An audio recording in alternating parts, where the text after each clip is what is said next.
नमस्कार। इस वीडियो में हम रैदास के पदों का अध्ययन करेंगे। इसमें हिंदी व्याख्या के साथ साथ आपकी सुविधा के लिए इंग्लिश ट्रांसलेशन भी दिया गया है ताकि आप पदों के अर्थ और बेहतर तरीके से समझ सकें। चलिए शुरू करते हैं। इस पाठ में रैदास जी के 2 पद लिए गए हैं। इन पदों में रैदास जी ने अपने भक्ति भाव तथा प्रभु की कृपा एवं महिमा का वर्णन किया है। पहले पद की 2 पंक्तियां इस प्रकार हैं।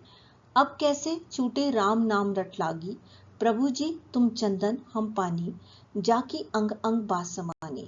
इन पंक्तियों में प्रभु जी का अर्थ है ईश्वर, बास का अर्थ है महक, समानी का अर्थ है समाया हुआ है।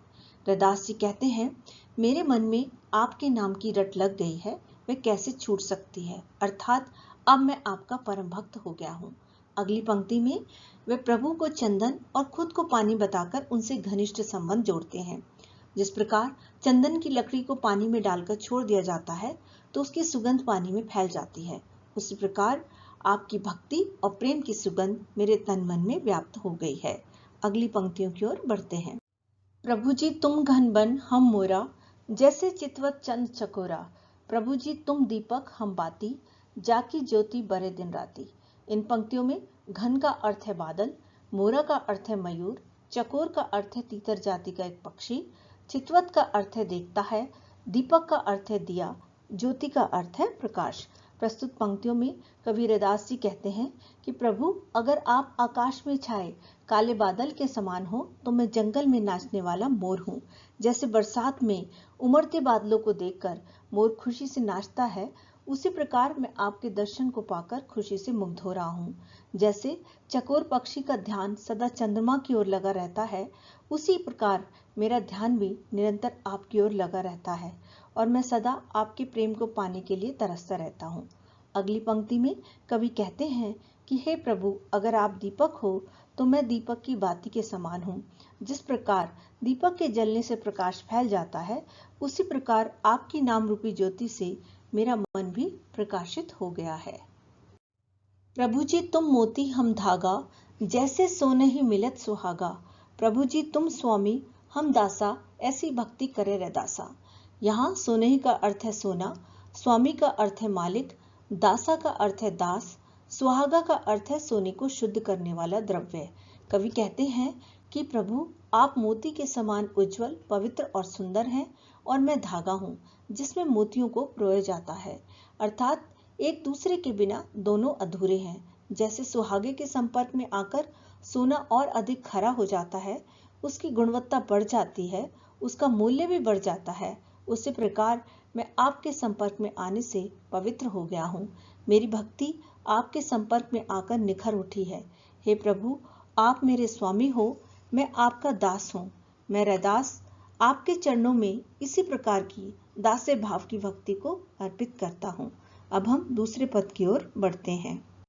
जो तुम तोरो राम मैं नाही तोरो, तुम सो तोरी कवन सो जोरो, तीरथ बरत न करूं अंदेसा, तुम्हरे चरण कमल एक भरोसा। इन पंक्तियों में तोरों का अर्थ है तोड़ना, कवन का अर्थ है कौन, ओट का अर्थ है आधार और हमरी का अर्थ है मेरा। इन पंक्तियों में रैदास जी कहते हैं, हे राम यदि आप मुझसे अपना संबंध तोड़ भी लें तो भी मैं आपसे अपना रिश्ता नहीं तोड़ूंगा, और यदि मैं आपसे नाता तोड़ लूं तो मैं फिर किसके साथ अपना नाता जोड़ूंगा। कवि आगे कहते हैं कि उन्हें किसी तीर्थ यात्रा या व्रत की आवश्यकता नहीं है, क्योंकि उन्हें केवल ईश्वर के चरण कमलों पर ही पूर्ण भरोसा है।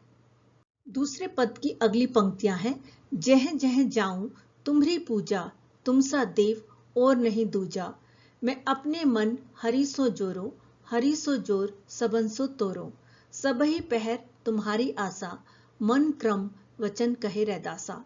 यहाँ जोरो का अर्थ है जोड़ना, दूजा का अर्थ है दूसरा, पहर का अर्थ है समय, आशा का अर्थ है आशा और वचन का अर्थ है वाणी। कवि कहते हैं कि जहां जहां मैं जाता हूं वहां आपकी ही पूजा करता हूं।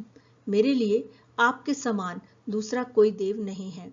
मैंने अपने मन को ईश्वर के साथ जोड़ लिया है और ईश्वर से जुड़ने के बाद मैंने बाकी सांसारिक मोह माया के सभी बंधनों को तोड़ दिया है। मैं अपने मन, कर्म और वचन से केवल आपकी ही आराधना करता हूँ। इन पंक्तियों में भक्त रैदास ने अपने आराध्य के प्रति अनन्य भक्ति, समर्पण और संसार से विरक्ति का भाव व्यक्त किया है। हमने रैदास के पदों को हिंदी में विस्तार से समझा। इन पदों का इंग्लिश ट्रांसलेशन स्क्रीन पर है। यह आपको कविता के कठिन शब्दों और मूल भाव को समझने में मदद करेगा।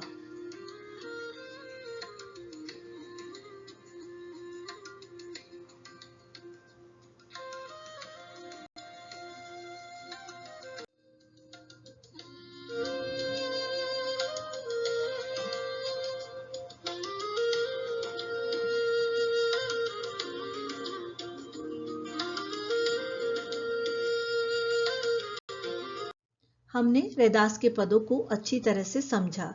अब आपके लिए एक छोटा सा होमवर्क। यहाँ 2 MCQs दिए गए हैं। पहला है, रैदास ने ईश्वर की तुलना किससे की है, और दूसरा है, मन क्रम वचन का क्या अर्थ है। इनके उत्तर हमें कमेंट बॉक्स में दीजिए। धन्यवाद। यदि आपको ये वीडियो पसंद आई हो तो चैनल को सब्सक्राइब करें, लाइक करें, मित्रों के साथ शेयर करें और बेल आइकन को प्रेस करना ना भूलें ताकि आपको मेरी नई वीडियो की नोटिफिकेशन मिलती रहे। धन्यवाद।